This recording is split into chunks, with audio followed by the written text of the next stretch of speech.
ada dah nampak gambaran secara umum. Okey, boleh nampak slide yang saya share ni? Boleh. Boleh.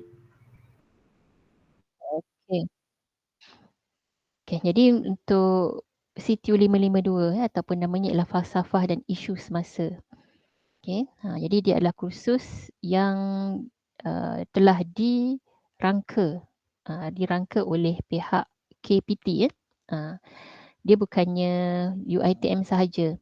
Dia adalah subjek mata pelajaran umum yang dirangka oleh Kementerian Pengajian Tinggi yang diambil oleh semua pelajar-pelajar peringkat ijazah sarjana muda di seluruh Malaysia lah. Tak kira sama ada universiti awam ataupun universiti swasta. Cumanya mungkin ada kamu kata Ishman, kawan saya dekat IPT mana tak ambil pun. Ya, mungkin ada yang tidak mengambilnya kerana mereka masih mengambil kursus yang lama. Sebab falsafah dan isu semasa ni adalah antara yang latest yang terkini, menggantikan yang sebelum itu tamadun Islam dan juga tamadun Asia. Dan saya dapat makluman memang banyak lagi terutamanya universiti-universiti ataupun IPTS yang belum tukar lagi kepada falsafah dan isu semasa, dia masih kekal dengan yang lama. Jadi jangan salah faham, mana Ustazah kata semua ambil, tak ada pun kawan saya dekat sekian-sekian, dia mereka ambil mata pelajaran umum tapi mungkin namanya ialah tamadun Islam dan tamadun Asia dan juga satu lagi ialah hubungan etnik. Jadi kita UiTM memang ambil yang terkini, bila mana KPT mengubah dia merangka silibus yang baru antara universiti yang paling awal lah yang mengikut yang terbaru itu. Okey, jadi untuk di UiTM ini dia letakkan kodnya ialah CTU 552.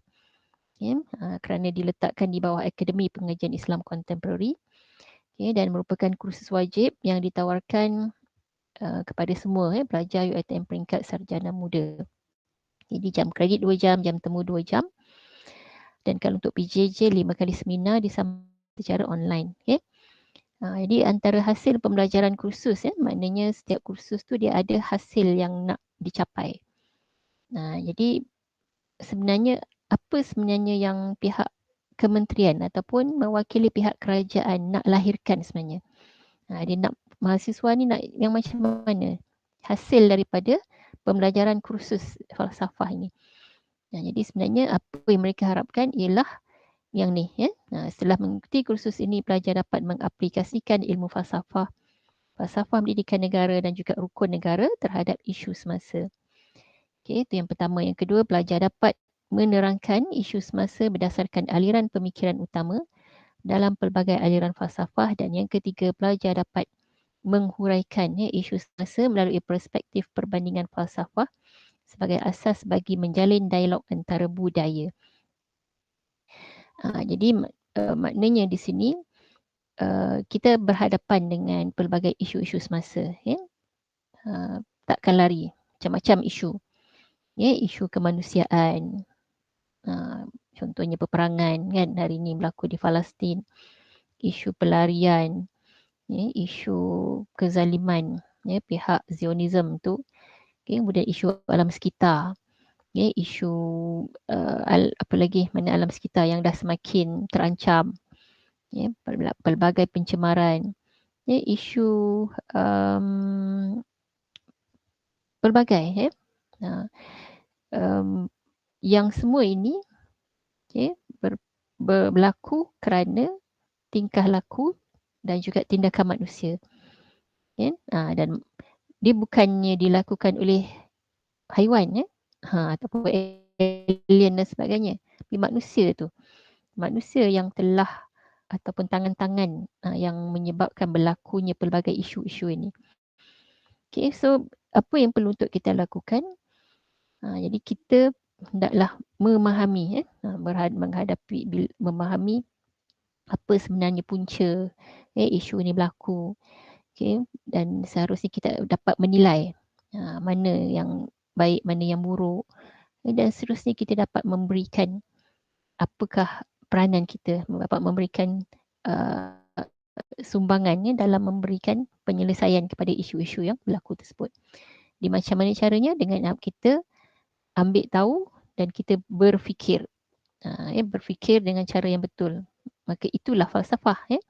Jadi bila sebut falsafah maknanya sesuatu kita, tujuan dia adalah untuk mencari ataupun untuk mencapai kebenaran. Dalam kita menghadapi apa juga isu-isu yang berlaku pada hari ini.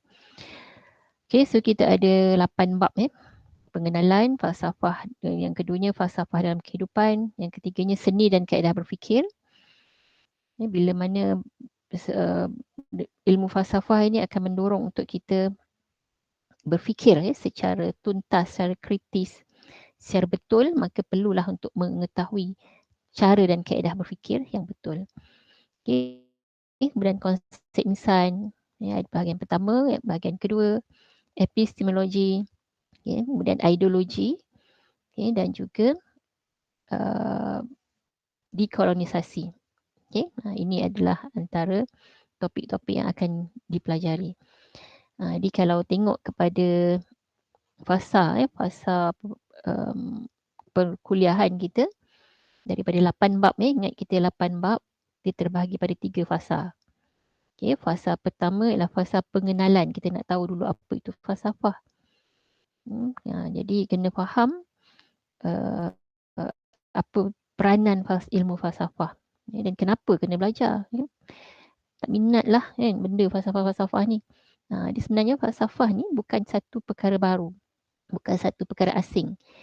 Dia membincangkan tentang kehidupan kita, tentang diri kita, tentang kehidupan kita. Dia adalah ilmu yang paling asas. Jadi untuk bab pertama kita nak tahu dulu apa itu falsafah. Untuk bab 1, bab 2. Dan yang kedua, membincangkan tentang domain-domain utama dalam falsafah. Ada 3, 4, 5, 6, 4 bab. Dan yang ketiga, fasa ketiga ialah fasa untuk menganalisa cabaran-cabaran dan isu semasa yang akan dibincangkan pada bab yang ke-7 dan yang ke-8.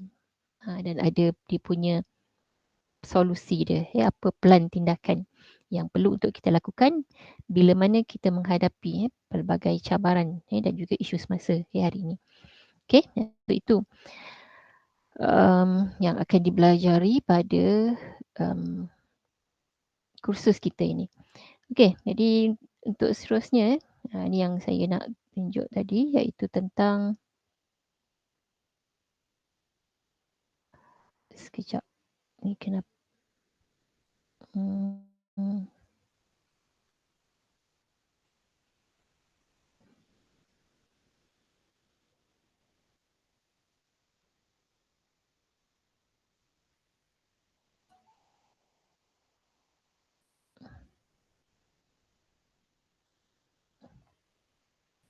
jadi yang ni dalam grup tapi mungkin yang kemudian masuk tu tak nampak lah sebab saya share awal, jadi nanti saya akan share semula.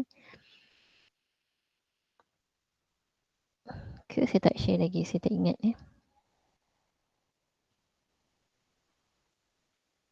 belum lagi ke sebab hari tu masih ramai lagi yang belum masuk, so saya akan share sekarang. Sekejap ya.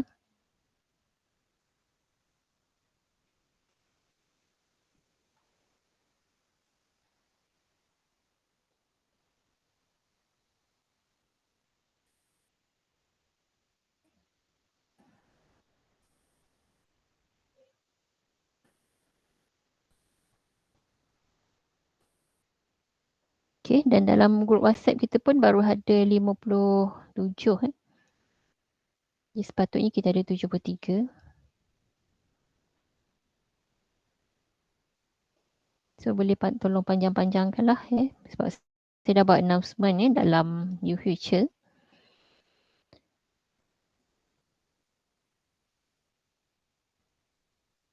Okay. Ini tentang format kertas kerja, presentation dan ujian akhir. Nah, ini adalah penilaian yang perlu untuk kamu sempurnakan. Ya, ada 3 tugasan. Tugasan pertama ialah ulasan buku ataupun ulasan artikel 30%.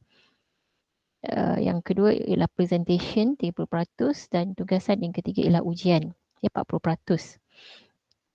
Jadi untuk yang perlu untuk kamu selesaikan segera, ya, sebab kita bahagi-bagikanlah ya, fasa penghantaran itu supaya tidaklah semuanya akan bawa ke hujung ya, semester, yang akan menyebabkan semuanya terkumpul di hujung ya, masa tu dah nak ujian, masa tu nak kena submit banyak ya, subjek lain lagi kan. So kita buat berperingkat. Jadi yang pertama ni iaitu ulasan buku atau ulasan artikel yang perlu untuk kamu segerakan. Jadi lepas ni nanti saya nak minta kamu terus buat grup ya.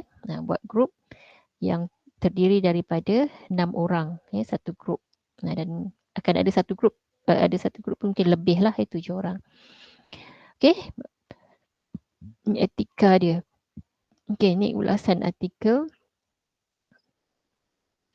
yang akan diberikan artikelnya. Jadi bila dah ada grup nanti saya akan teruslah bagi artikel, dan setiap grup perlu untuk mengulas ataupun menganalisa artikel tersebut ya. Dan apa yang perlu ada, inilah pendahuluan, ulasan, kandungan. Dan di sini sebenarnya akan diberikan template. Jadi template kamu perlu ikut je. Kadang mungkin apa benda lah nak ulas kan. So jangan risau sebab ada template yang telah disediakan yang kamu follow je. Bila kata pendahuluan ataupun pengenalan ni apa bendanya yang nak masukkan. Jadi di sini ada. Ya, untuk bahagian pengenalan ni dia ada 1.1, 1.2. Contoh saya tunjuk satu artikel. Okay, ini contoh artikel. Jadi pengenalan iaitu pertama pengenalan buku ataupun artikel tersebut. Jadi kalau buku kena sebutlah tajuk buku tu apa. Okay, kalau artikel tajuk artikel.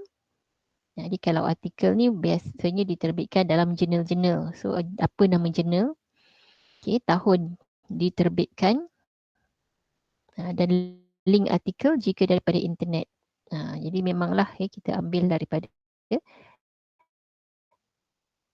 internet kan. Jadi kalau contoh kat sini, inilah tajuk dia. Artikel tersebut bertajuk Sekularisme, Faktor Penyebaran dan Langkah Mengatasinya dari sudut pandangan Islam. Okay, yang diterbitkan dalam jurnal International Journal of Humanities. Contoh kan. Yang ni. Ini nama jurnal, volume berapa. Okay, dan website dia apa. Okay, itu untuk yang pertama. Okay, kemudian 1.2 pengenalan dan latar belakang penulis. Okay, jadi kita tengok pula siapakah penulis. Jadi penulisnya di sini ialah yang ni Muhammad Yusri bin Ibrahim. So terangkanlah beliau merupakan siapa. So kamu perlu rujuk kepada bahan-bahan lain contohnya lah kalau kata tadi Muhammad Yusri bin Ibrahim ni, kamu copy je nama dia, dan search.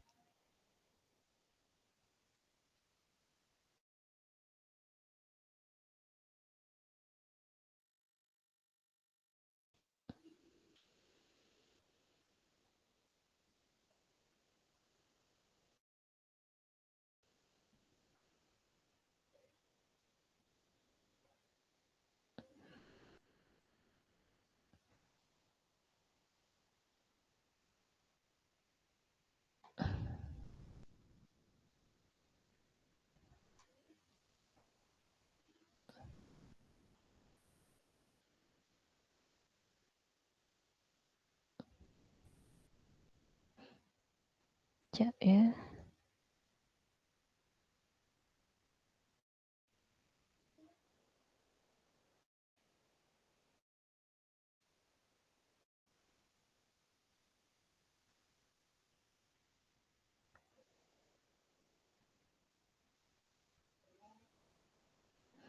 Sekejap, lambat pula Okay, tak apa. So nanti bila kamu search saja, maka nanti dia akan keluar sebab mereka ni biasanya memang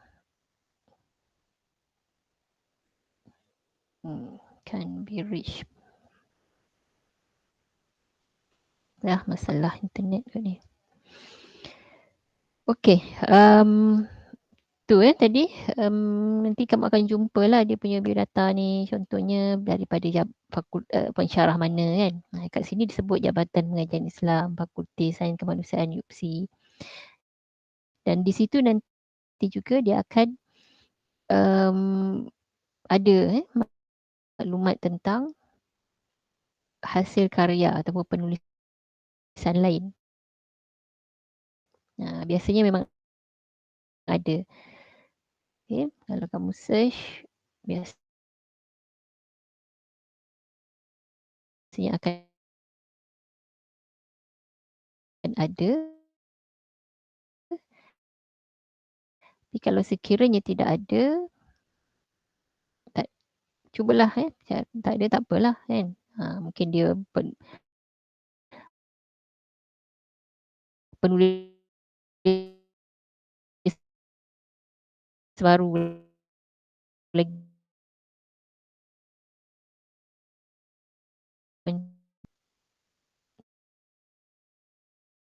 2.4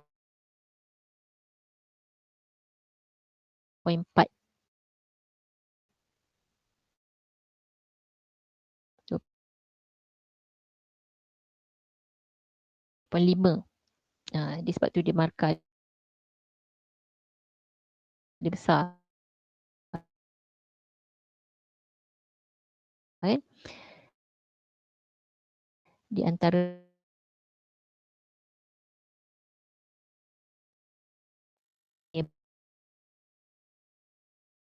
baran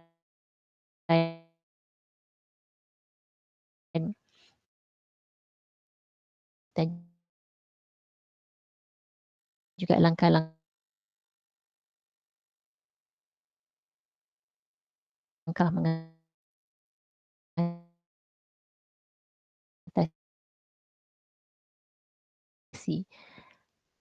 Okay, lepas tu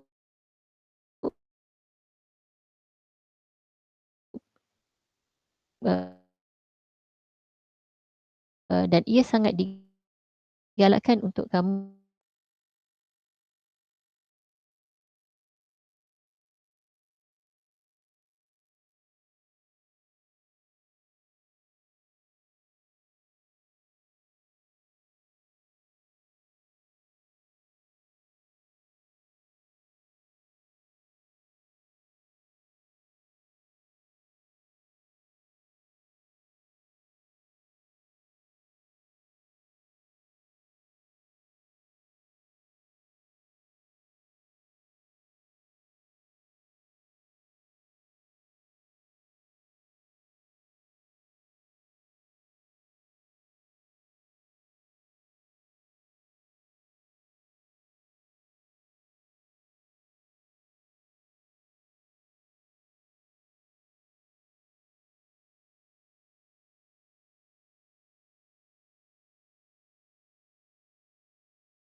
Lag ya.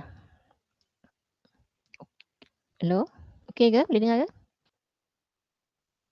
Boleh Ustazah. Boleh saja.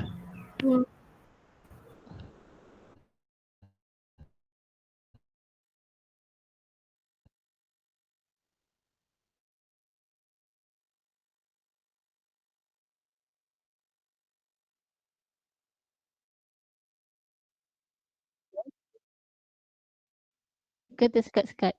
Pak rasa tadi macam lost sekejap. Dia punya tu dah hilang slide? Betul tak? Sekejap saya refresh sekejap Hilang. sebab dia pusing tiba-tiba hilang. Hilang tak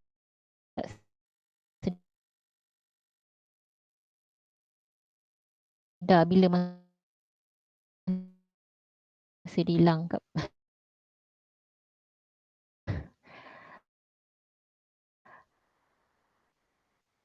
mana tadi? Okey. Keluar tak yang saya share ni? Ada.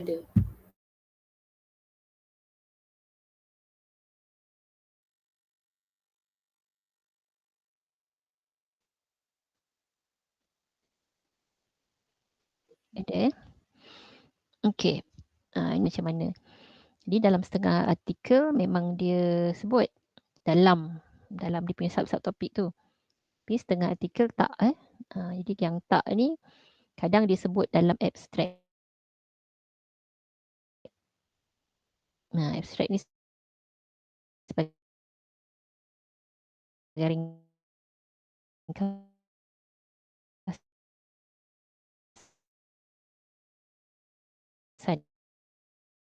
Contohnya macam ni, kajian ini melibatkan kajian kualitatif. Maknanya metod yang digunakan ialah kualitatif. Kualitatif ni sama ada melalui rujukan dirujuk dalam buku-buku kuantitatif ni yang kalau buat soal selidik soal selidik tu kuantitatif yang ada kiraan. Okay. Ada di punya graf rajah berdasarkan dirujuk kepada penulisan ulama kan. Itu dipanggil sebagai kualitatif. Kekuatan kelemahan penulisan, bagilah mungkin kekuatan dia tajuk yang menarik, bahasa yang mudah, mungkin kekurangan pula contohnya mungkin terlalu tinggi tak dia punya level banyak istilah-istilah yang sukar untuk difahami.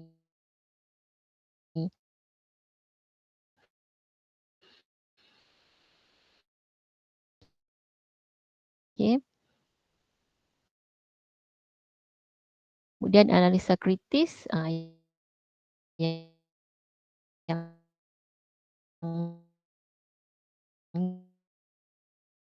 ni 3 poin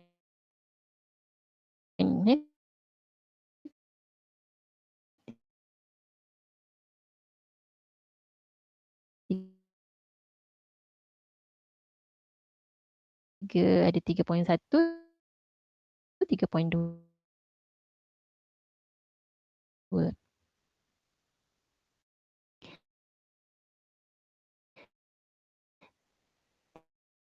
Tiga poin satu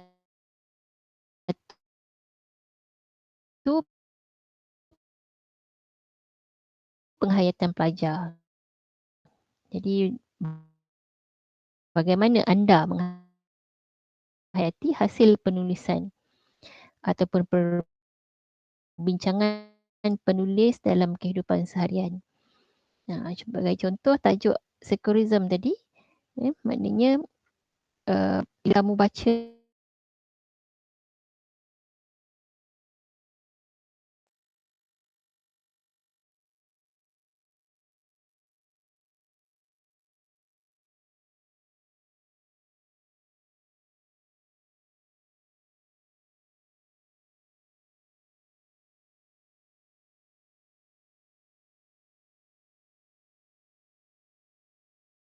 bahaya dan juga kesan daripada LGBT tersebut. Cadangan kita. Okey, dan yang terakhirlah artikel tadi. Jadi bila merumus maknanya daripada poin-poin utama daripada 2 poin tadi dan juga 3 poin tu kamu rumuskan, okey, dan berikanlah reaksi kamu.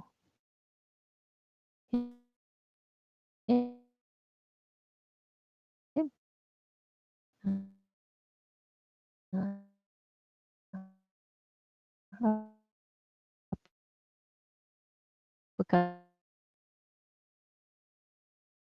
kamu punya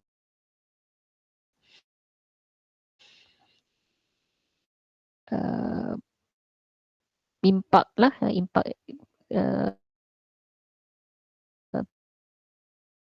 perbahasan tersebut kepada diri anda.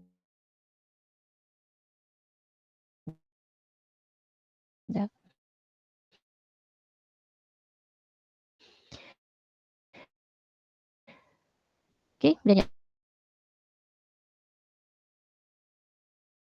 apa jadi Maaf, kita nak Ustazah. pastikan semua orang terlibat. Ya, kita tak naklah ada yang penunggang Maafkan gratis Ustazah. yang letak nama saja. Jadi kita takut tak berkat, maka ada Maaf Ustazah, Ustazah lagging lagi.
Okey, saya minta izin saya off kamera dulu ya. Sebab takut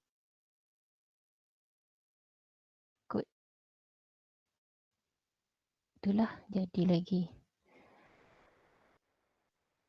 Okey. Sekarang okey dengar? Dengar Ustazah. Okey. Boleh dengar ke? Okey. Boleh Ustazah. Dengar.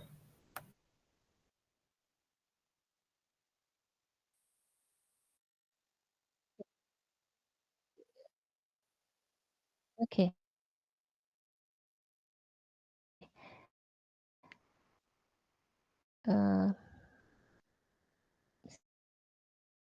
Saya cuba share semula. Macam lambat keluar. So saya off kamera saya ya. Okey. Nampak tak yang saya share ni? Tak nampak Ustazah. Okey, jadi rasanya selesai untuk ya dia okey, sekejap. Sekarang dah nampak belum? Belum juga. Belum juga. Belum juga. Jadi saya nak kena tukar guna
okey.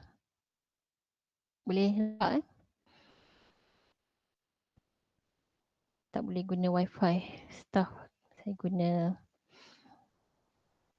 hotspot. Okey, boleh nampak ke yang saya share? Boleh. Hello, boleh? Boleh. Ustazah. Banyak betul ujian pagi ni. Tak tahu kenapa. Kawan sebelah ni okey. Okey. Ini untuk tugasan pertama lah jadi lepas ni nanti kita akan terus buat group. Dan kemudian nanti saya akan bagi artikel dia. Okey, jadi selesai untuk yang pertama. Okay, so kita pergi kepada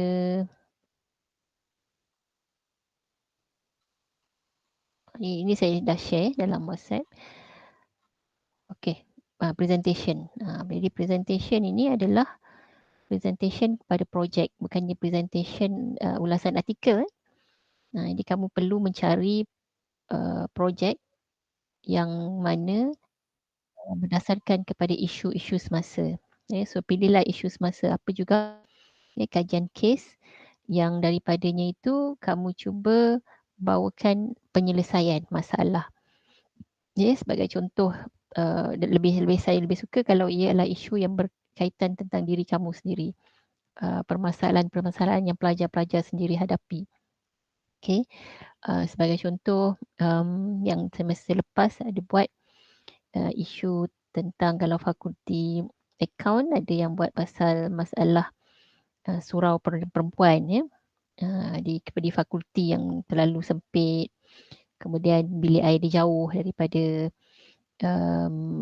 surau. Jadi dia nyatakanlah itu punya isu dia. Jadi kemudian nyatakanlah apa faktor dia dan apa kesan dia.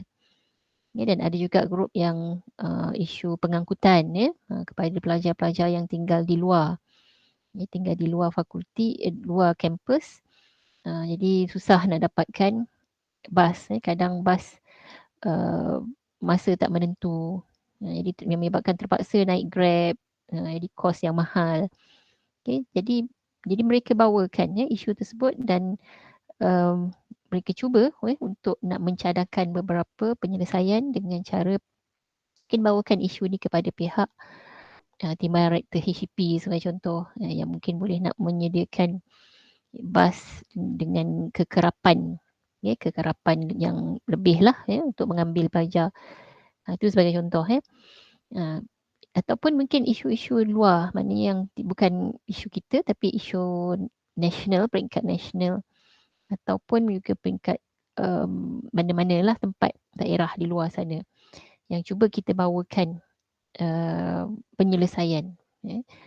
Dan kalau sekiranya kita tak mampu untuk bawakan penyelesaian tersebut sebab mungkin complicated, sukar, maka langkah yang kedua kita highlightkan usaha penyelesaian yang telah dilaksanakan oleh mana-mana badan ataupun pertubuhan ataupun NGO.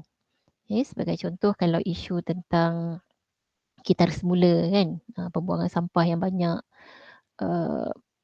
contohnya ialah adanya NGO Eco Free Market.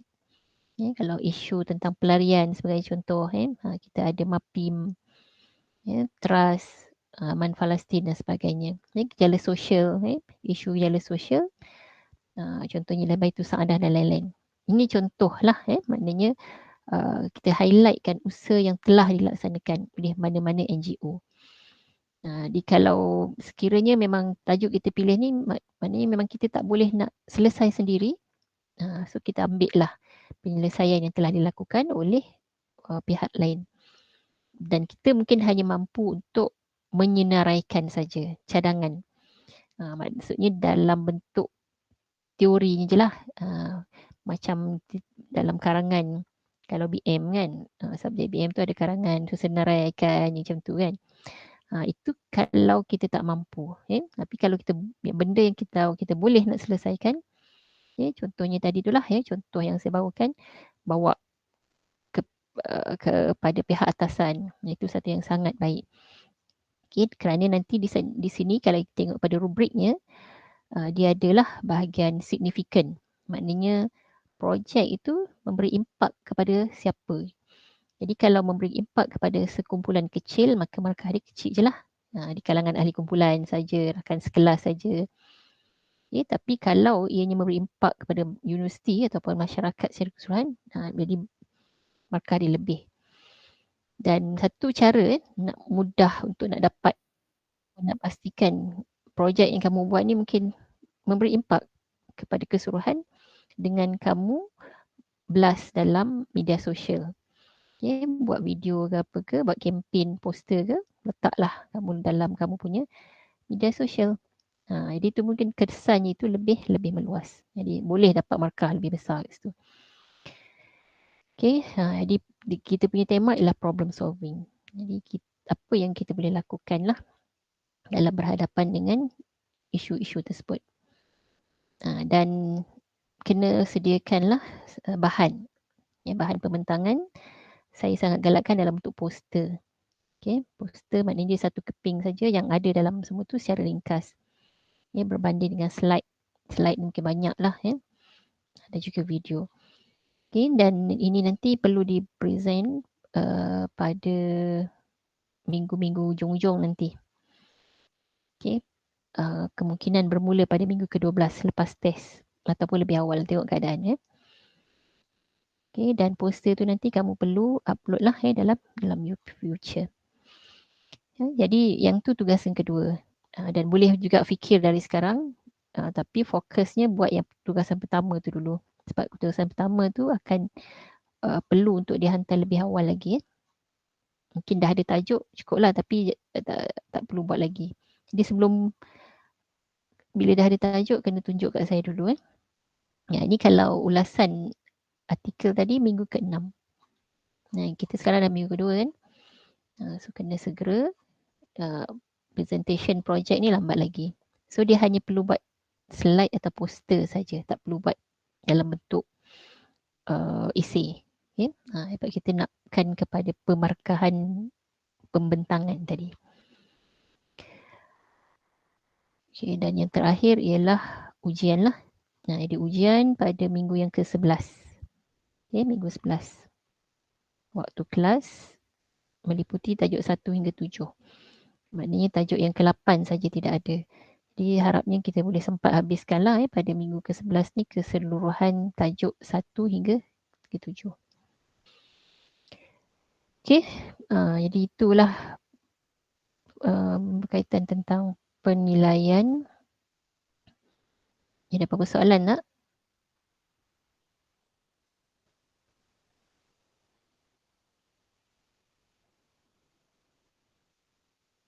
Ada soalan? Nanti boleh tengok slide yang saya share tu. Kalau ada apa-apa tak faham, bolehlah dinyatakan, boleh tanyalah. Baik, Ustazah. Okey.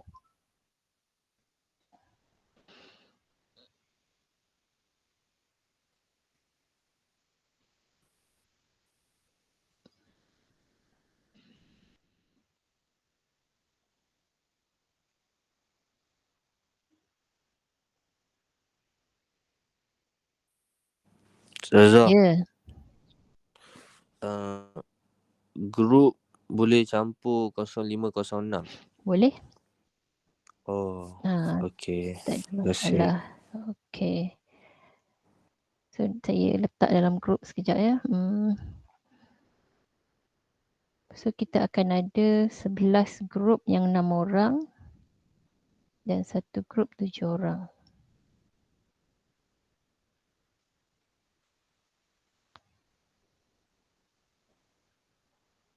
Sebelas kali 6, 66 campur 7, 73. Okey. Okey. Bolehlah masukkan dalam grup tu. Okey.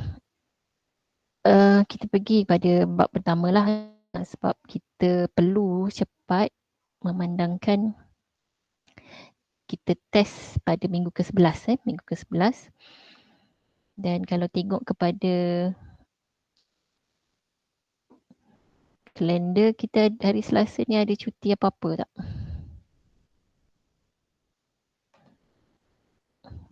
Yang saya perasan macam hari Isnin yang ada cuti.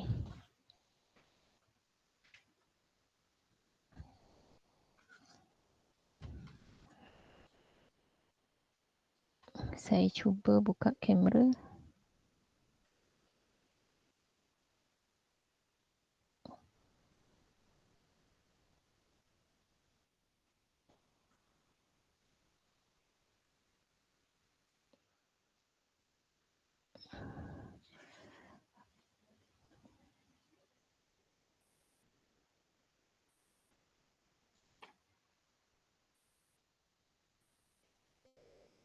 1 Mei hari Rabu. So, tak kena. InsyaAllah hari Selasa tak kena. Okey, kita pergi kepada tajuk kita hari ni ya. Jadi kita masuk bab yang pertama, iaitu pengenalan. Pengenalan ilmu falsafah. Okey. Jadi untuk tajuk pertama ini yang akan kita bincangkan, pertama sekali ialah dari segi terminologi. Dari segi maksud falsafah itu. Daripada mana asal usul istilah falsafah. Kemudian yang kedua, tujuan dan konsep falsafah. Yang ketiga, falsafah rukun negara. Yang keempat, falsafah pendidikan negara. Dan juga yang kelima, falsafah sejahtera. Okay, jadi slide semua kamu boleh ambil dekat MOOC di UFuture. Dah tengok belum? Dah cuba cari ke? Ada tak yang dah cari? Ke tak cari lagi nanti awal lagi ya. So jangan bertangguh awal ni lah yang kena segera, sebab awal ni yang masih belum busy lagi. Jangan nanti dah ujung-ujung tu kan barulah kelang kabut. So kamu pergi masuk dekat UFuture Situ 552 dekat learning activities. Klik activities, bukan dekat course content dekat MOOC. Jadi kat sini ada semua lengkap. Ada 8 bab semuanya. Kamu klik. Dia ada video. Kalau ada topik yang rasa tak faham, bolehlah nak ulang tayang. Tengok, tontonlah banyak kali. Video, kemudian kita ada slide. Dan juga rujukan tambahan. Nak rujuk mana-mana lagi bahan lain. Dan juga quiz. Jadi untuk hari ni kamu boleh tengok slide ni di situ. Dan juga video. Dan seterusnya lah di semua tu ada. So bahan insyaAllah tak ada masalah. Semua lengkap. Okey, jadi kita akan pergi kepada sebelum tu hasil pembelajaran. Apa yang kita harapkan pelajar dapat bila selesai bab 1. Okey.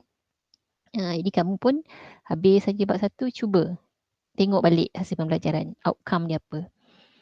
Jadi kalau kita tengok di sini, pelajar dapat menjelaskan definisi dan tujuan ilmu falsafah. Nanti bila saya dah terangkan apa itu definisi, nanti di hujung nanti cuba.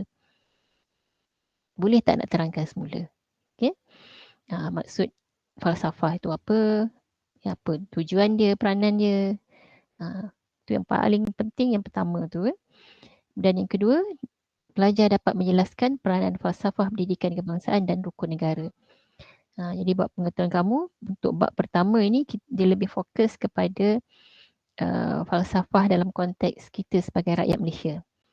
Okay? Kita sebagai rakyat Malaysia, kita ada falsafah rukun negara dan juga falsafah pendidikan kebangsaan yang sangat dekat dengan kamu sebagai pelajar, sebagai mahasiswa yang berada dalam sistem pendidikan negara kita. Jadi apa yang digariskan dalam falsafah itulah sebenarnya yang kita nak lahirkan. Nak kamu ni lah, anda semua ni bakal pemimpin negara kan, yang mestilah memiliki ciri-ciri yang digariskan dalam falsafah pendidikan kebangsaan. Okay, so kita pergi. Pertama sekali definisi falsafah dari segi etimologi. Dia ada dua, etimologi, yang keduanya ialah terminologi. Etimologi, kalau bahasa mudahnya kita kata daripada segi bahasa. Maknanya dia asal usul ni bahasa apa. Okay. Jadi perkataan falsafah, kalau kita sebut pun dan kita dengar pun pelik je kan. Ni mesti bukan bahasa Melayu lah ni. Okay. Jadi dari mana? Jadi dia sebenarnya asal usulnya ialah daripada bahasa Yunani. Okay, bahasa Yunani yang mana gabungan ni dua perkataan ataupun dua istilah, iaitu philo dan juga sophia. Okay, philo dan juga sophia. Dan setengah penulisan menyebut philian. Philian. Philo ataupun philian. So apa maksud filio? Maksud dia ialah cinta. Love, philo. Dan Sofia, nama Sofia ni dalam bahasa Arab pun ataupun dalam kita ramai kan nama Sofia. Jadi Sofia yang kita rujuk biasanya ialah perkataan dalam bahasa Arab. Tetapi dalam bahasa Yunani pun ada perkataan Sofia dan maknanya pun cantik. Apa makna dia? Maknanya ialah hikmah, kearifan, kebijaksanaan ataupun kebenaran. Saya cek nama ni ada Sofia Natasha. Ada lagi tak apa nama Sofia? Okay, jadi sebelum tu lupa tadi nak tanya. Kenapa? Kenapa diambil daripada bahasa Yunani? Kenapa perkataan itu berasal bahasa Yunani? Kalau sebelum ni mungkin kalau belajar subjek agama ni banyaknya daripada bahasa Arab kan? Tetapi kenapa perkataan falsafah ni daripada bahasa Yunani? Ada siapa nak cuba jawab? Nur Alisa Sofia. Ada lagi nama Sofia kan? Okay, Nur Alisa Sofia boleh jawab ke? Ada tak? Rasa-rasa lah kan? Kenapa ianya diambil daripada bahasa Yunani? Kenapa dia berasal daripada bahasa Yunani? Apa kaitannya falsafah ni dengan Yunani? Di tamadun Greek Greek Yunani sana.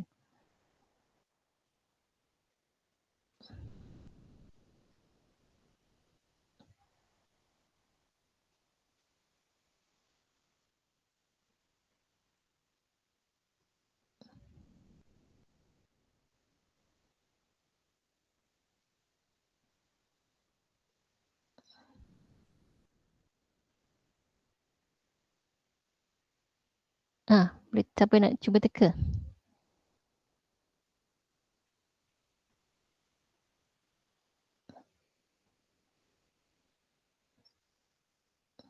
Ustazah, saya nak cuba boleh? Okey, sila. Sebab dekat Yunani ada ramai ahli falsafah yang terkemuka. Okey. Terima kasih. Siapa tu? Siapa yang cuba jawab tadi? Sarah. Okey. Betul lah maknanya kenapa dia ramai ahli falsafah dia ialah kerana di situlah bermulanya, di situlah lahirnya ilmu falsafah. Ilmu falsafah ni lahir dia mula munculnya itu di sana, di tamadun Greek Yunani. Dan lama memang lebih lama lagi daripada zaman Nabi Muhammad. Sebab tu dia bukan daripada ambil bahasa Arab daripada bahasa Yunani. Okey. Jadi sebab tu nanti dalam kita punya bab-bab seterusnya banyak istilah-istilah yang kita gunakan pun memang diambil daripada bahasa Yunani. Contohnya perkataan logik daripada perkataan logos, epistemologi, dan sebagainya. Itu sebab daripada Yunani. Sebab dia kira foundernya lah kan, founder kepada ilmu falsafah. Dan dalam bila kita gabungkan jadi filosofi. Filosofia dalam bahasa Inggeris jadilah filosofi, yang bermaksud cinta terhadap kearifan, cinta terhadap kebijaksanaan, cinta terhadap kebenaran, cinta terhadap ilmu pengetahuan. Jadi cinta terhadap kearifan, love of wisdom.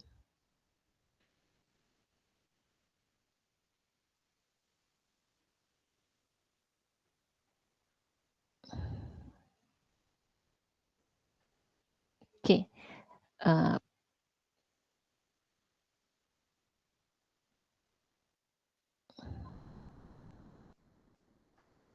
Okay, kalau dalam bahasa Melayu, kita gunakan perkataan falsafah. Jadi falsafah itu dia adalah ambilan daripada bahasa Arab. Bahasa Arab al-falsafah. Al-falsafah, so dalam bahasa Melayu diambil situ maka jadilah perkataan falsafah. Itu asal usul dia. Jadi bila sebut cinta terhadap ilmu pengetahuan, cinta terhadap kearifan ni maknanya dia adalah sifat manusia. Okay? Kita sebagai manusia, kita suka kepada wisdom, kita suka pada hikmah, suka pada kearifan. Jadi oleh sebab tu, kita akan berusaha untuk nak mendapatkannya. Jadi usaha untuk nak memperolehinya semua itu, itulah sebenarnya yang tujuan dan peranan ilmu falsafah. Okey, kemudian dari segi terminologi. Terminologi ini adalah definisi-definisi yang diberikan oleh tokoh-tokoh. Tokoh-tokoh falsafah. Jadi di sini dibawakan dua daripada falsafah klasik. Falsafah klasik ni yang itulah zaman Yunani dulu, yang terkenal Aristotle dan juga Plato. Dia ada seorang lagi Socrates. Dan dua pula kita ambil daripada ahli falsafah Islam, iaitu Al-Farabi dan juga Al-Kindi. Jadi apa yang Aristotle sebut? Aristotle kata ilmu falsafah ialah ilmu memahami hakikat ketuhanan, ataupun metafizik, struktur dunia fizikal, tujuan kehidupan manusia dan hubungannya dengan alam. Jadi kalau perhati betul-betul definisi Aristotle ni menunjukkan yang ilmu falsafah ni ilmu yang sangat penting, ilmu yang sangat asas. Sebab dia menerangkan tentang kehidupan manusia. Tentang kehidupan kita manusia. Kemudian bila sebut manusia, maka dia akan berkaitlah pula dengan yang mencipta manusia itu, Tuhan. Dan juga yang manusia duduk di dalamnya, itu alam. So apa hubungan manusia dengan alam dan sebagainya. Kemudian yang kedua, menurut Plato, ilmu falsafah adalah kajian terhadap sesuatu yang benar, baik dan cantik. Jadi falsafah ialah pengetahuan tentang segala yang ada. Di setiap perkara tu ada falsafah, kita katakan. Maknanya ada rahsia, ada sesuatu hikmah dia. Sebab tu UiTM pun ada falsafah dia. Pernah terbaca tak apa falsafah UiTM? Selepas ni nanti tengok apakah dia falsafah UiTM. Sebab dia lah yang akan menentukan hala tuju kita. Kemudian yang ketiga, menurut Al-Farabi, falsafah adalah cintakan kebijaksanaan atau hikmah dan merupakan pokok kepada segala ilmu. Jadi dia mirip dengan definisi dari segi bahasa tadi. Itu cintakan kebijaksanaan atau hikmah dan merupakan pokok kepada segala ilmu. Dan menurut Al-Kindi pula, suatu ilmu mengenai hakikat yang diidentifikasikan dengan Tuhan serta sesuatu yang berada dalam kemampuan manusia untuk menanggapinya. Jadi dia adalah ilmu yang mengenai hakikat. Jadi bila sebut hakikat ni maknanya sesuatu yang hakiki lah, sesuatu yang real, satu yang memang kebenaran, suatu kebenaran. Dia bukan satu yang palsu, bukan satu yang hanya sekadar andaian, bukan sesuatu yang hanya sekadar teori, tapi dia satu yang hakiki, yang dikaitkan dengan Tuhan. Dan benda tu perkara yang mampu untuk manusia mencapainya. Manusia mampu untuk memikirkannya. Bukannya satu perkara yang di luar kemampuan manusia untuk nak faham, nak capai dan sebagainya. Jadi ini 4 antara definisi falsafah. Mungkin banyak lagi di penulisan-penulisan yang lain yang menerangkan tentang falsafah ini menurut perspektif moden sebagai contoh. Jadi dalam slide ni dia tak bawakan falsafah menurut ahli falsafah moden. Jadi mungkin kamu boleh rujuk tengok falsafah moden barat pula macam mana maksud falsafah. Ini ialah yang ahli falsafah klasik. Dan juga ahli falsafah Islam yang zaman dahululah yang mungkin sekarang yang moden ni mungkin ada perbezaan dia. Dan apakah tujuan falsafah? Jadi falsafah ialah satu disiplin ilmiah yang mengusahakan kebenaran yang umum dan asas. Merupakan satu usaha pemikiran yang tuntas. Tujuannya ialah untuk mendapatkan kebenaran. Jadi sebenarnya tujuan ilmu falsafah ni matlamatnya ialah untuk mendapatkan kebenaran. Kita nak mencari kebenaran dalam kehidupan. Jadi dia membincangkan tentang kehidupan kita yang mana untuk kita nak tahu mana betul, mana salah, untuk kita pilih yang betul, kita berada pada landasan yang betul. Jadi sebelum nak mengetahui satu itu betul atau salah, maka dia mendorong untuk kita berfikir. Dia bila sebut falsafah, dia tak lari dengan perkataan pemikiran. Pemikiran. Jadi kita kena guna akal yang Allah anugerahkan ni untuk berfikir. Setiap sesuatu yang kita lihat, kita hadapi, dan kalau kita nak kaitkan dengan isu semasa, kan? Sebab subjek kita ni lah falsafah dan isu semasa. Ini maknanya bila kita berhadapan dengan sesuatu isu semasa, so kita kena berfikir. Fikir benda tu, apa punca dia, apa faktor berlaku. Dan kemudian kita boleh nilai berlaku ni sebab apa. Mana yang betul, mana yang salah. Jadi bila kita dah fikir-fikir, kita akan jumpa jawapan. Inilah yang betul. Inilah kita nak pilih. Supaya hidup kita ni berada pada landasan yang betul. Kita tak naklah nanti di hujung kehidupan tengok-tengok, aku rupanya selama ni salah. Selama ni aku dah berada pada jalan yang salah, maka menyebabkan kita tak sampai ke destinasi kita yang kita nak tuju. Dan dia maknanya tujuannya ialah untuk mengusahakan kebenaran yang umum dan juga yang asas. Maknanya dia ilmu yang paling asas dalam kehidupan manusia. Jadi dia menerangkan tentang kehidupan. Kehidupan kita bukannya satu perkara asing. Jadi bila sebut falsafah, dia bukan perkara asing, bukannya perkara yang kita kata tak ada kaitan. Tapi dia adalah tentang kehidupan kita. Yang kehidupan kita bergantung kepada pemikiran kita. Jadi dalam konteks kursus kita ni, dalam kursus kita falsafah dan isu semasa ni, jadi tujuan dia ialah untuk nak membina pemikiran kritis dalam kalangan mahasiswa dalam nak menilai isu-isu semasa yang berlaku.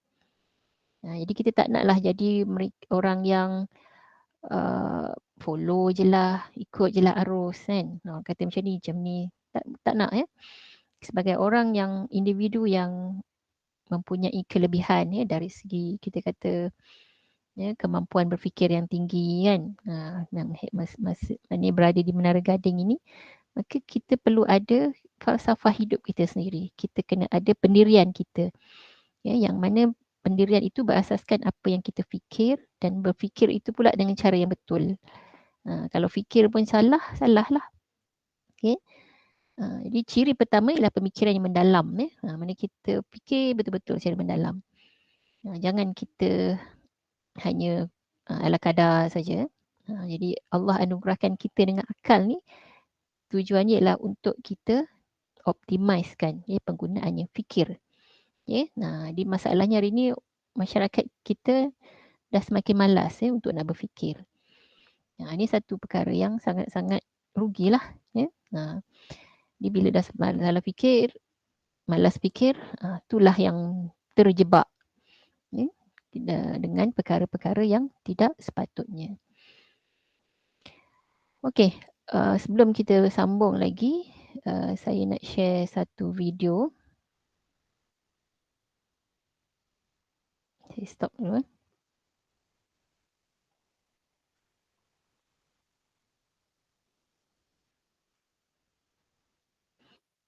Okay, so fahamkan betul-betul. Sekejap ya.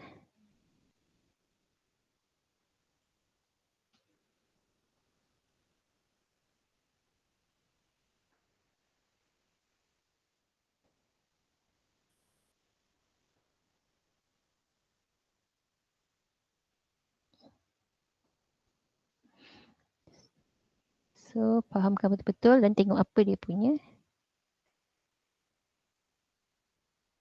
intipati. Nampak kan? This is Sasha. This is Sam. When they first met, it was just small talk about where to find the best coffee, the new high top she just bought, a book of poetry he found at a used bookstore, a new local band she discovered just last weekend, a zombie apocalypse movie he saw last night with some friends from his martial arts class, her homemade screen print t-shirt, and his favorite Chinese restaurant, which made them both hungry. So they got 2 orders of Mandarin chicken with brown rice. And then Sam opened his fortune cookie. Life's journey ends with a new beginning. Whoa, that's deep. But in the real world, life's journey ends with an ending. When you die, you're done. Well, yes, your body no longer works, but your soul continues to exist, don't you think? Your soul? No, I don't believe in ghosts. We're physical creatures, material objects, just a collection of highly organized atoms. When your brain flatlines, that's it. Game over. So you don't believe in life after death? No.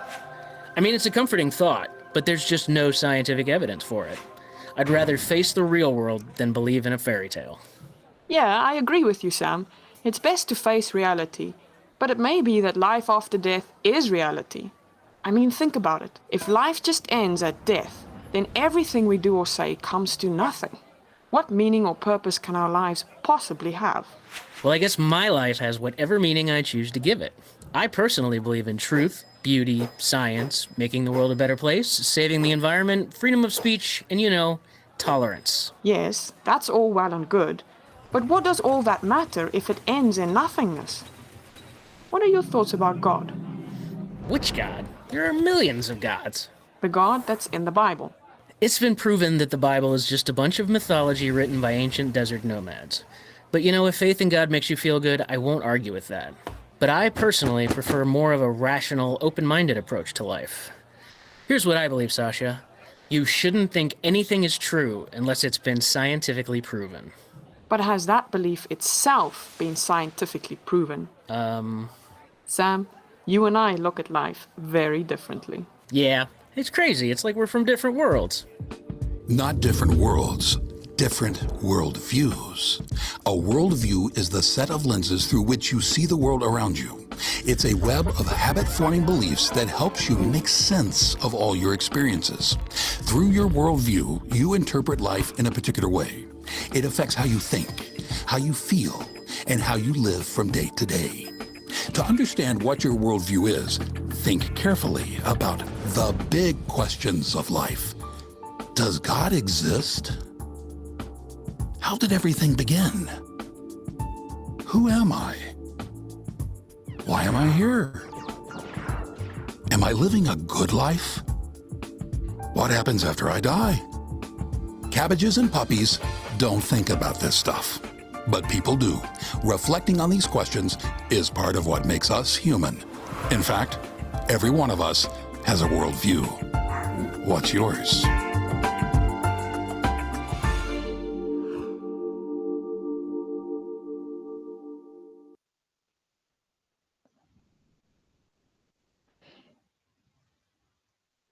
Okey. Okey. Apa yang kamu faham daripada video tadi? Apa kesimpulannya? Tajuk dia ialah worldview. Kalau bahasa Melayu kita panggil pandangan alam. Okay, ada 2 watak tadi kan? Sam dan juga Sasha. So apa perbezaan antara mereka berdua ni? Ini realiti realiti dalam dunia ni manusia ni ada pelbagai pandangan yang berbeza, mempunyai pandangan yang berbeza. Dan lebih lagi kalau ianya berbeza dari segi worldview-nya. Pandangan alamnya.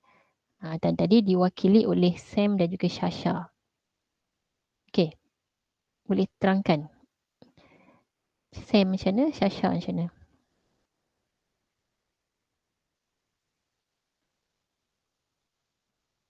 Silakan.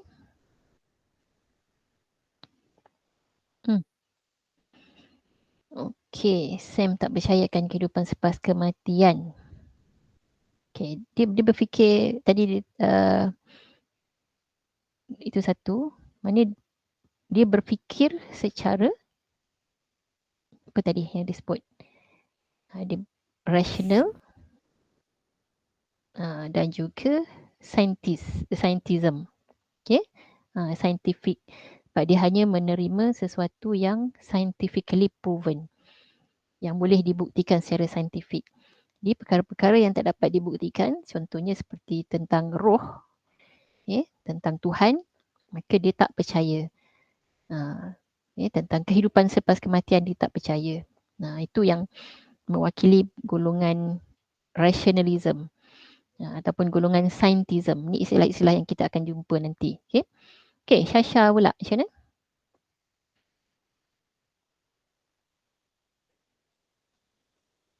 Syasha? Dia percaya kepada wujudnya Tuhan. Wujudnya Tuhan, percaya pada adanya kehidupan selepas kematian. Maknanya dia ada agama, kan? Dia ada agama. Kalau tadi tu mungkin itulah dia, kalau dalam falsafahnya istilahnya itulah golongan scientism, rationalism.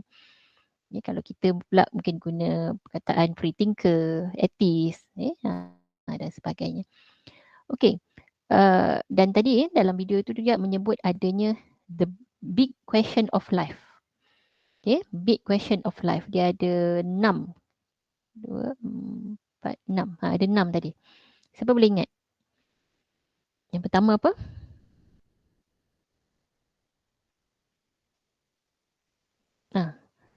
Big question of life. Soalan-soalan yang besar. Mana soalan-soalan yang sangat penting dalam kehidupan manusia. Kita semua menghadapinya, persoalan tersebut. Ni Ustazah. Siapakah diri kita? Okey, siapakah diri kita? Who am I, kan? Yes, Okey, itu yang ketiga. Okey, yang pertama sekali ada siapa ingat? Ni Airisa nak jawab Ustazah. Airisa. Mana Airisa? Sedap dia sebut nama orang ya, Amir. Sila jawab Airisa, sila jawab. Airisa ada Airisa. Tak kisahlah siapa pun. Pertama sekali tadi, ingat tak? Does God exist? Is God exist? Wujud ke Tuhan ini? Itu persoalan pertama yang kita perlu untuk fikirkan. Manusia perlu fikirkan. Okay, yang kedua. Ada siapa ingat? Yang kedua ialah how did everything begin? Di bagaimana permulaan setiap benda, setiap perkara. Itu dari mana ianya bermula. Jadi kalau kita tengok tadi gambar apa tadi? Gambar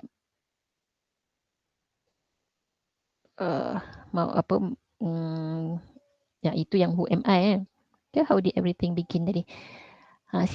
Bagaimana permulaan hidup kita? Kita pernah fikir tak sebelum mungkin kita kata okey, saya lahir, saya asal daripada mak lahirkan, mak pula daripada atuk pula pada moyang pula nenek kan. Jadi yang atas sekali tu dari mana? Okey. Jadi di situlah nanti yang akan kita lihat perbahasan yang kita akan bincangkan nanti menurut pandangan pelbagai perspektif, sama ada agama ataupun falsafah. Jadi bila sebut falsafah maknanya yang menggunakan pemikiran, menggunakan rasional.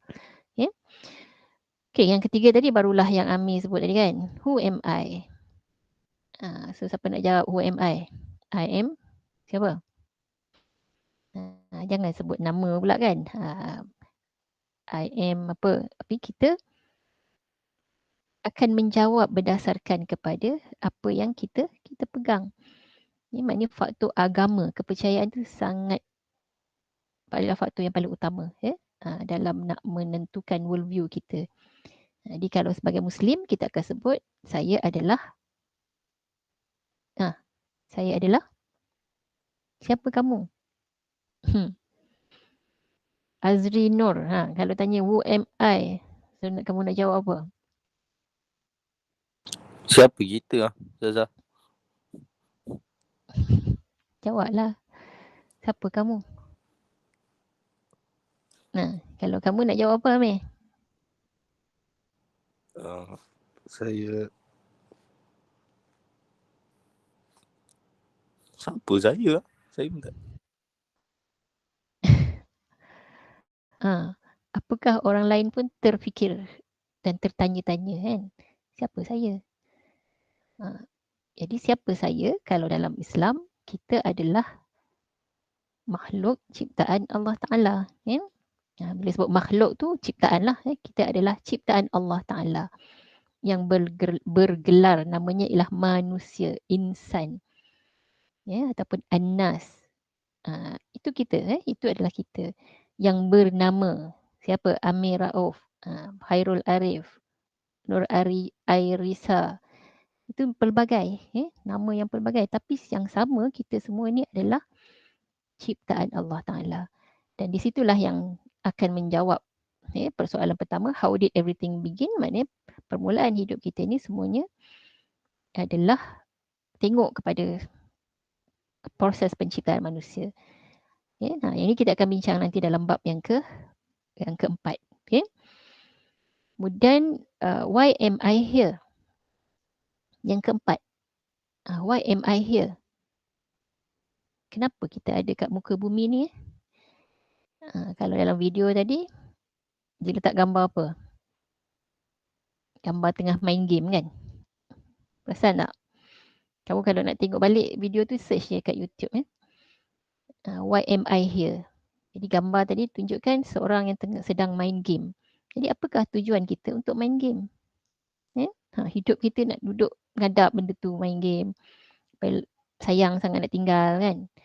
Ataupun kalau orang yang bekerja pula, pergi kerja mencari duit, mencari harta. Apakah itu tujuan hidup kita? Ini persoalan-persoalan yang perlu untuk kita jawab. Okay. Jadi bila kita kalau sebagai Muslim, worldview Islamnya, why am I here, ditentukan oleh Islam itu sendirilah. Allah telah mengatakan tujuan Allah ciptakan manusia itu ialah untuk dua peranan. Apa dia peranan kita? Beribadah kepada Allah. Beribadah, mana sebagai hamba Allah Ta'ala. Dan yang keduanya ialah sebagai khalifah. Jadi bila kita tahu, aku ni kat dunia ni lah tujuan. Jadi kita pun tahulah hala tuju kita nak buat apa. Jadi kalau kita buat ni, kita ingat balik ini memenuhi tak? Matlamat hidup kita sebagai hamba Allah dan juga sebagai khalifah Allah. Okay? Jadi itu persoalan yang sangat penting. Okay, kemudian yang kelima. Ada siapa ingat? Kelima. Am I living a good life? Kita ni bahagia tak? Bahagia tak masing-masing sekarang? Nak tanya.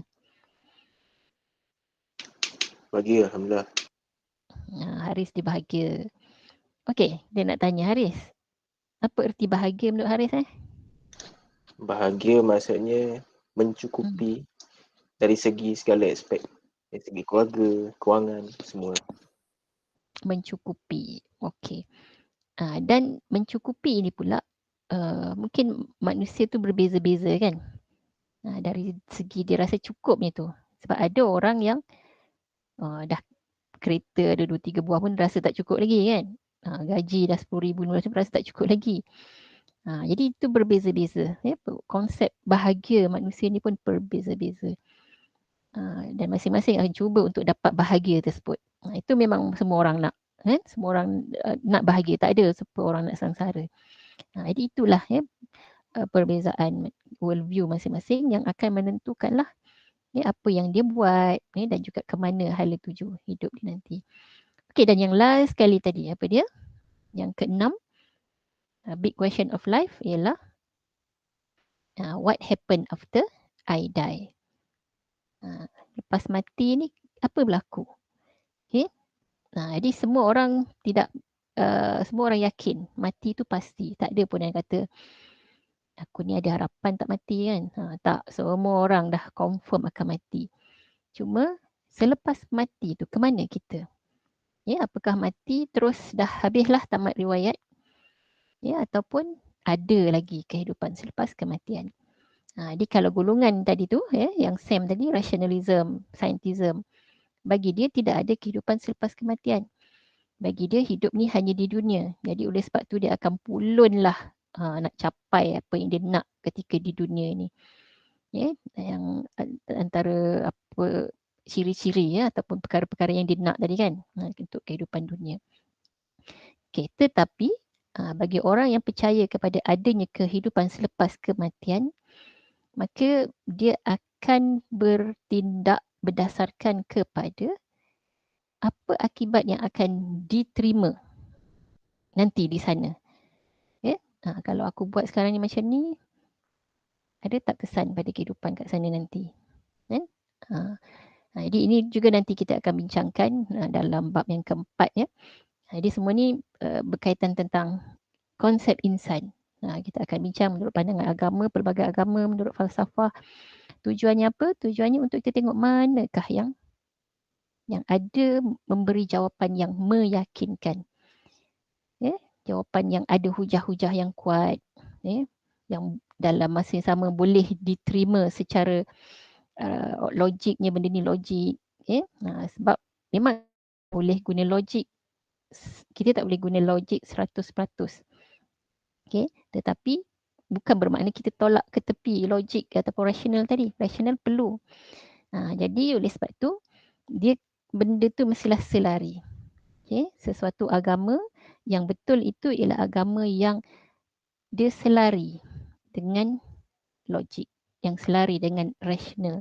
Tapi dalam masa sama dia tidaklah 100% letakkan kepada rasional. Sebab akal manusia ni Allah berikan ada limitation dia. Banyak perkara-perkara yang kita tak boleh capai.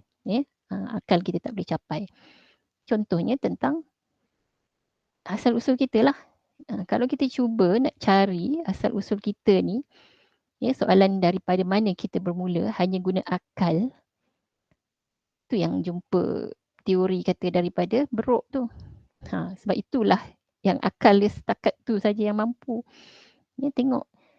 Tapi kita ada sumber lain. Sumber lain yang lebih meyakinkan, yang lebih benar. Iaitu daripada yang maha benar itu. Allah yang maha benar. Allah yang maha kita panggil sebagai sumber kepada segala-gala kewujudan. Jadi dialah yang menerangkan tentang siapa kita sebenarnya.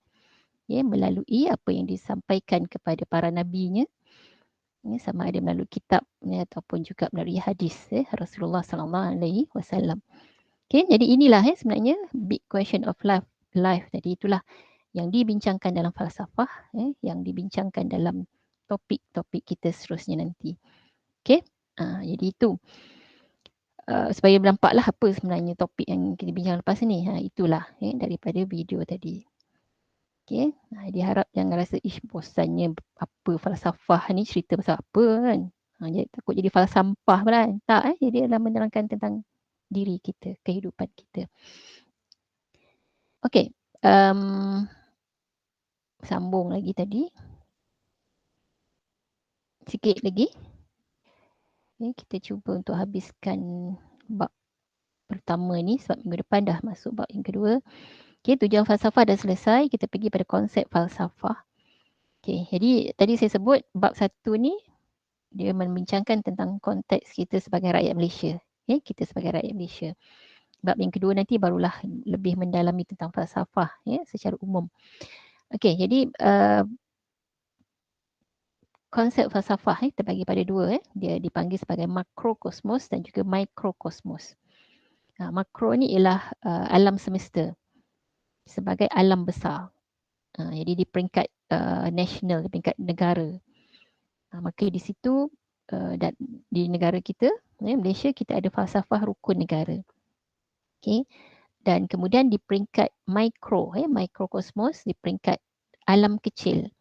Diri sebagai alam kecil dalam pada peringkat individu. Maka dalam nak membentuk individu itu, maka dia melalui pendidikan. Pembentukan individu adalah melalui pendidikan. Jadi di negara kita telah bentuk digubal yang dipanggil sebagai falsafah pendidikan kebangsaan. Okay? Jadi kamu yang berada dalam sistem pendidikan negara memang sangatlah berkaitan tentang diri kamu lah, falsafah pendidikan kebangsaan ini. Okey, kita pergi kepada yang pertama, falsafah rukun negara dalam peringkat makrokosmos tadi. Okey, saya yakin semua orang hafal. Betul tak? Hafal tak 5 ni? Hafal lah kan? Kita tak akan tanya, selalu bila saya tanya semua orang hafal. Cumanya saya nak tanya sejarah. Okey, apakah sejarah dan latar belakang terbentuknya rukun negara ni? Dia siapa boleh share? Apa yang dia tahu? Kenapa boleh munculnya? Kenapa boleh digubalnya? Macam mana boleh terbentuknya rukun negara ni? Sebab dia ada sejarah dia. Selepas terjadi 13 Mei. Okay. Jadi dia ada sejarah, sejarah hitam. Sejarah hitam apabila berlakunya peristiwa 13 Mei tahun 1969. Okey, apa yang berlaku pada peristiwa tadi? Ini peristiwa penting yang kita semua kena tahu untuk ambil iktibar, ambil pengajaran supaya benda ni tak berulang. Bila sebut peristiwa hitam, maknanya dia satu peristiwa yang telah membawa kepada pertumpahan darah, atau istilah dia dipanggil sebagai macam rusuhan kaum. Okey, apa punca dia? Kenapa boleh jadi rusuhan kaum, pertumpahan darah ni? Apa punca dia?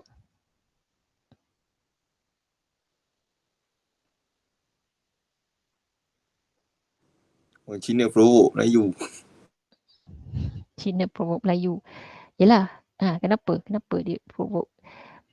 Dia bila bergaduh-gaduh ni, maknanya dia ada puncanya sebab ada rasa tak puas hati, kan? Jadi tak puas hati ni kepada apa? Kepada dasar penjajah sebelum tu. Jadi semua ni jajah lah punya kerja, kan? Kita tahu bagaimana penjajahan berlaku British, dia telah membawa masuk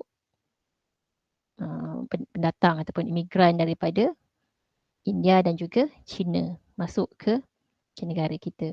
Okay, dan kemudian mereka ni ditempatkan secara terpisah-pisah, berasingan. Okay. Maknanya China itu ditempatkan di kat mana China duduk? Pekan. Kat Pekan, kat bandar-bandar, kan? Orang Melayu duduk kat mana? Kampung. Orang Melayu duduk di kampung-kampung.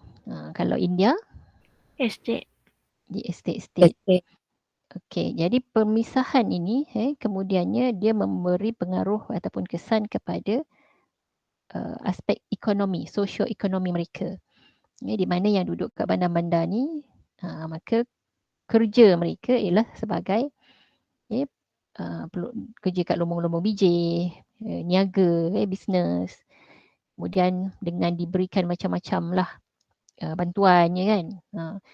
Kemudian orang Melayu pula yang memang duduk kampung ni kerja sebagai petani, penternak, ataupun mungkin kalau yang duduk di pantai tu sebagai nelayan. Manakala orang-orang India di estate tu pula kerja sebagai kuli lah di estate-estate milik penjajah. Jadi ini menimbulkan jurang yang sangat ketara antara kaum. Yang kat bandar tu kaya-kaya lah. Yang kat kampung ni terus dalam keadaan yang miskin. Jadi ini yang menyebabkan rasa tak puas hati. Rasa tak puas hati sampailah kepada kemuncaknya sebelum berlaku peristiwa 13 Mei ni, selepas pilihan raya PRU. So boleh rujuk sejarah, tengok sejarah. Pastikan yang sahih, jangan cari yang diputar belit, sebab kita zaman hari ini, zaman postmoden ni banyak sejarah-sejarah yang telah diputar belit, termasuklah sejarah negara kita. Jadi di sana selepas PRU yang kedua tak salah saya. Di mana yang kita tahu China yang kat bandar-bandar kan, mestilah sebab mereka majoritinya di situ, maka mereka menang. Mereka telah menguasai beberapa kawasan di bandar-bandar. Dan kemudian sampailah kepada yang tadi Ami sebut berlaku provokasi kan, provok yang antara yang disebut diprovok dengan membawa penyapu kan. Penyapu ni apa maksud dia? Dia nak sapu apa? Darah. Sapu darah. Dia nak sapu orang Melayu. Dia nak sapu orang Melayu, nak pergi keluar. Keluarlah, pergi duduk kat kampung ke, duduk pedalaman ke, macam tu lah umpamanya. Dia provokasi daripada kedua-dua ni lah, saling memprovok dan akhirnya sampailah kepada berlakunya peristiwa berdarah ni. Sehingga pemerintah ataupun kerajaan mengisytiharkan darurat ketika itu. Okay. Dan terusaha untuk nak mengembalikan perpaduan, maka dibentuklah rukun negara. Okay, yang tujuannya ialah untuk menyatu padukan semua rakyat Malaysia ni daripada pelbagai kaum, pelbagai agama ni supaya patuh kepada kelima-lima prinsip yang digariskan. Dan kalau kita tengok prinsip-prinsip ini diletakkan, prinsip kepercayaan kepada Tuhan tu yang paling utama. Apa? Sebab semua agama mengajak kepada kebaikan. Jadi kalau setiap rakyat tu dia pegang kepada pandangan agama masing-masing, maka dia tak akan buatlah benda-benda yang tak elok. Tak ada agama yang ajak bunuh-bunuh, gaduh-gaduh kan. Semua ajak kepada kebaikan, hormat-menghormati, tolong-menolong kan. Jadi masing-masing pegang kepada tersebut. Prinsip yang pertama ni, makanya insya-Allah terhindarlah daripada perkara-perkara yang tidak diingini. Okey, kemudian tak cukup dengan itu, perlu ada sesuatu yang mengikat semua rakyat Malaysia ni pada satu payung ataupun satu ikatan, satu yang sama semua orang. Kalau yang pertama ni masih ada lagi perbezaan sebab ada banyak agama kan, kepercayaan pada Tuhan merujuk pada agama. Jadi masing-masing agama yang berbeza kan. Jadi masih lagi tak sama lagi. Sebab tu nak satukan, dia kenalah setia pula kepada raja dan negara. Tak kiralah dia tu agama apa sekalipun, tak kiralah dia tu bangsa apa sekalipun. Okay, kemudian yang ketiga, keluruhan perlembagaan. Kerana perlu ada satu undang-undang yang akan menjadi rujukan sekiranya berlaku sesuatu pertelingkahan. Maka sebab itulah telah dibentuknya Perlembagaan Persekutuan yang merupakan undang-undang tertinggi. Undang-undang tertinggi di Malaysia yang semua rakyat Malaysia kena patuh dan akur. Jadi antara peruntukan-peruntukannya dengan meletakkan Islam sebagai agama persekutuan, tetapi agama lain bebas untuk nak dilaksanakan secara aman. Kena hormatlah. Jangan ada yang menentang. Kita tengok macam mana isu hari ini kan, pelbagai isu-isu yang mengganggu sensitiviti, yang mengganggu gugat sensitiviti agama. Contohnya isu apa? Yang sekarang hangat diperkatakan. Stokin. Isu stokin. Yang tertera kalimah Allah yang memang sangat jelas tujuan dia. Dia bukannya tulisan yang kebetulan je nampak macam tulisan Allah, tapi dia memang sengaja. Tulisan Jawi, kemudian bumi lagi Allah diletakkan dekat kaki. Ini satu bentuk penghinaan kepada umat Islam yang menyentuh sensitiviti umat Islam, yang seharusnya kita sebagai bagi yang Muslim perlu sensitif dan rasa benda ni tak boleh nak diambil ringan. Tak cukup dengan minta maaf lah atau salah pandang. Tak boleh. Sebab kalau tak diberikan tindakan yang sewajarnya, mungkin perkara ni akan berulang lagi. Sebab sebelum ni dah berlaku kan. Tapi bila maaf, okey, settle. Tak. kena ada tindakan, tindakan-tindakan siasatan-siasatan. Sebab kita nak jaga itulah perlembagaan itu tujuannya ialah untuk menyatu padukan, menjadi rujukan kepada apa juga pertikaian yang berlaku di kalangan rakyat Malaysia. Okey, kemudian banyak lagi lah peruntungan-peruntungan dan perlembagaan, keistimewaan orang Melayu dan Bumi Putra yang juga kita kena jaga benda ni. Sebab di sana ada dari dulu lagi ni usaha-usaha yang nak hak sama rata. Okey, boleh ke nak bagi hak sama rata? Itulah kita rakyat Malaysia bagi sama rata lah. Tak boleh. Kita kena kembali kepada sejarah. Maknanya tanah Melayu atau Malaysia ni dahulunya adalah milik orang-orang Melayu dan juga Bumi Putra, Sabah Sarawak sana. Jadi kita dah memberi ruang melalui kontrak sosial, membenarkanlah yang selain daripada Bumi Putra ini jadi rakyat Malaysia. Seharusnya mereka pun hormatlah kita sebagai tuan rumah, tuan tanah. Bukannya nak hak yang sama. Sedangkan mereka tak pernah pun rasa tertindas. Bahkan kalau kita tengok setengahnya lagi kaya daripada kita kan. Jadi sebab tu kena hormati perlembagaan ini supaya tidak akan menimbulkan konflik yang akan dan juga kemudiannya akan mengganggu gugat keharmonian negara kita. Kemudian kedaulatan undang-undang, kesopanan dan kesusilaan pun kena jaga. Lagi-lagi hari ini bila adanya media sosial, adanya teknologi maklumat, saya sangat risau. Maknanya kesopanan dan kesusilaan rakyat Malaysia, kita sebut rakyat Malaysia lah, kat luar sana pun sama je, dah semakin terhakis. Kalau dahulu orang kata orang Melayu ni sopan santun, lemah lembut. Tapi hari ni kalau kita tengok dalam media-media sosial, komen-komen yang sangat kadang tu tak sampai hati nak dengar, tak sanggup nak dengar. Mengata, mengutuk, mengeji, mencarut, seolah-olah macam, saya suka guna istilah ni, seolah-olah macam malaikat tak ada dalam online.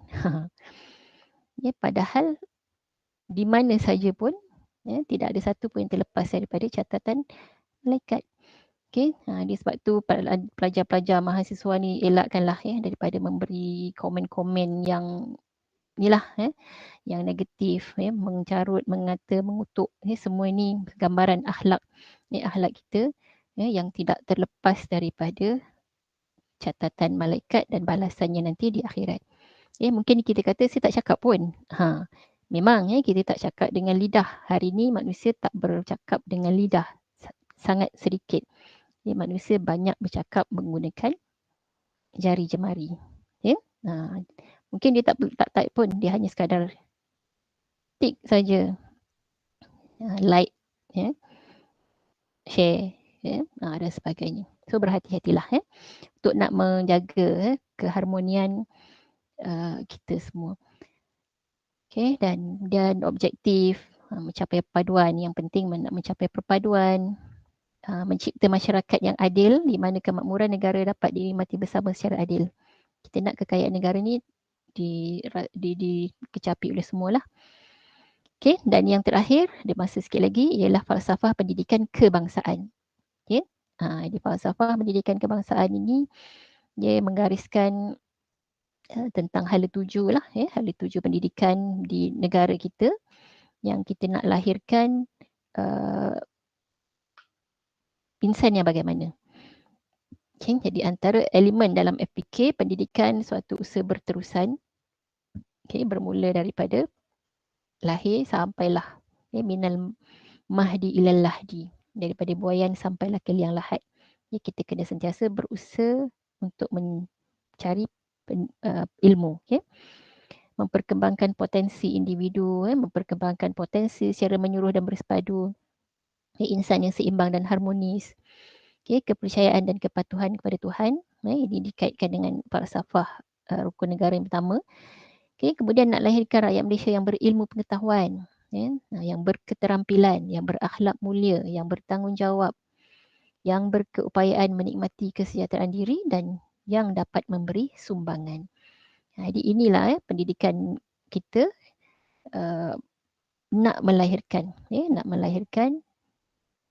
ciri-ciri tersebut. Dan bila sebut falsafah pendidikan kebangsaan ataupun ringkasannya ialah FPK. FPK.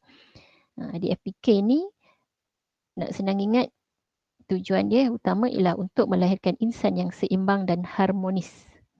Seimbang dan harmonis dari segi Jerry. Senang ingat Tom and Jerry tu kan.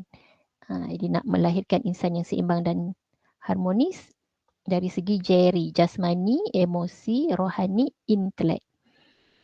Kita nak semuanya tu seimbang. Maknanya kita tak nak hanya fokus apa?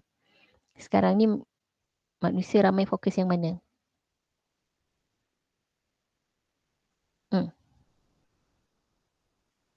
Selalu orang fokus yang mana? Daripada 4 tu? Jasmani kan. Dia nak sihat, nak kuat, nak cantik. Usahalah macam-macam nak bagi cantik. Dan boleh nak dia cakap nanti kalau orang tengok, orang bagi komen tak cantik, dah mula stres kan. Terganggu emosi. Dan juga kadang tu mereka lebih fokus pada intelek sahaja kan. Akademiknya nak cemerlang. Bukan salah, memang sangat dituntut. Tapi kena seimbangkan juga emosi. Sebab tak naklah emosi terganggu, menyebabkan bertindak di luar kawal. Dan yang lagi pentinglah rohani, iaitu akhlak kita, pegangan agama kita. Yang itulah yang menjadi value diri kita. Jadi value diri kita terletak pada unsur roh kita. Bukan jasmani. Sebab jasmani ni dia lama-lama dia akan musnah. Tapi rohani inilah yang kekal dan itulah yang akan menentukan siapa diri kita. So falsafah pendidikan kebangsaan maknanya dalam pendidikan-pendidikan yang ada di negara kita, dia fokus pada keempat-empat. Contohnya jasmani, ada pendidikan jasmani, kurikulum. Dari segi emosi, dari segi rohaninya, ada subjek-subjek agama, moral, dan juga intelek melalui subjek-subjek akademik. Makanya semua kena diseimbangkan. Kita tak nak hanya cuba untuk dapatkan terbaik dari segi result cemerlang, tapi emosi tak stabil, akhlaknya tidak ada integriti, menggunakan kepakaran yang ada ni untuk tujuan-tujuan kejahatan, untuk kepentingan sendiri. Itu kita tak nak. Jadi kita nak yang seimbang. Keseluruhannya barulah boleh menjadi insan yang sejahtera. Jadi yang akhir sekali kita nak melahirkan gagasan falsafah sejahtera. So apa maksud sejahtera? Apa maksud sejahtera? Sejahtera, salam sejahtera. Di sejahtera ni, kalau dalam bahasa Arab dia perkataan salam, salam, assalam. Jadi kalau kita bagi salam, assalamualaikum, maknanya kita mendoakan kesejahteraan. Jadi kesejahteraan ini maksudnya satu keadaan yang aman, damai, makmur, senang, tenteram, terpelihara daripada bencana, kesusahan, gangguan, itu adalah sejahtera. Jadi kita nak sejahtera ini, ataupun juga perkataan bahagia tadi kan, kita nak ianya pada semua peringkat. Sama ada di peringkat individu. Di peringkat individu kita ada tadi falsafah pendidikan kebangsaan. Di peringkat negara kita ada rukun negara. Yang kemudiannya di peringkat global pun kita nak semuanya sejahtera, hidup aman damai. Dan bagi mereka yang percaya kepada adanya kehidupan selepas kematian, kalau dalam Islam adanya alam akhirat, kita juga nak sejahteranya itu sampai ke akhirat. Sebab itulah kebahagiaan yang hakiki. Kerana itulah kehidupan yang kekal abadi. Kita tak naklah di dunia ni kita rasa kita dah dapat segala-galanya, dah rasa macam bahagia semua. tapi menanggung kesengsaraan di akhirat yang berkekalan. Nauzubillah. Jadi biarlah mungkin susah, susah, tak kurang bahagianya di dunia, tapi yang penting ke akhirat. Tapi lagi bagus dua-duanya. Dua-duanya. Sebab tu kena carilah, dapatkan ilmu yang betul-betul macam mana kita nak dapatkan sejahtera ini di dunia dan juga di akhirat. Dan jangan lupa dengan doa yang kita selalu baca pun kan. Rabbana atina fid dunya hasanah wa fil akhirati hasanah wa qina adzabannar.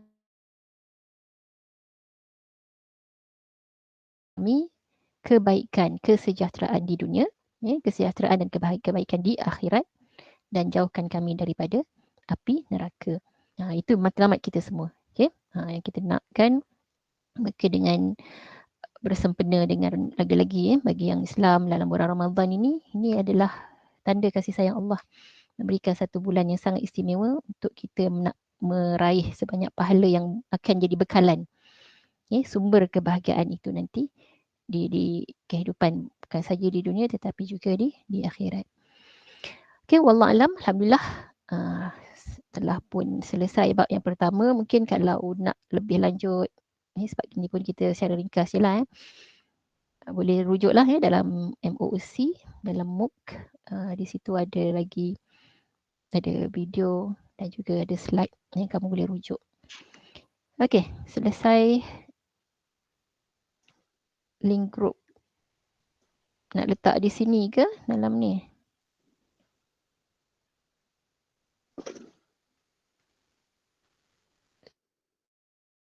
Link group tu.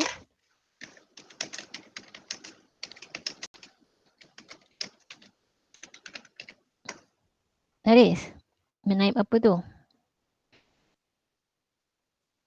Oh, di sini boleh Ustazah. Nak dalam chat ni ya? Ya betul. Nanti saya share dengan kawan-kawan yang belum dapat. Okey, sekejap. Ada soalan tak sebelum tu? Sebelum kita berakhir. Kita dah nak habis. Ya. Boleh kami dapatkan template tadi? Boleh. Saya akan share template. Okey. Okey. So boleh share dengan kawan-kawan lagi. Okay, semua dah tick attendance? Dah Ustazah. Okey, Alhamdulillah. Okay, minta maaf terlebih 1 minit. Jadi itu saja, insyaAllah kita jumpa lagi minggu hadapan. Jadi terima kasih semua atas respon diberikan, perhatian diberikan. Wallahu alam. Assalamualaikum warahmatullahi wabarakatuh. Terima kasih. Thank you, madam. Waalaikumsalam. Terima kasih Ustazah.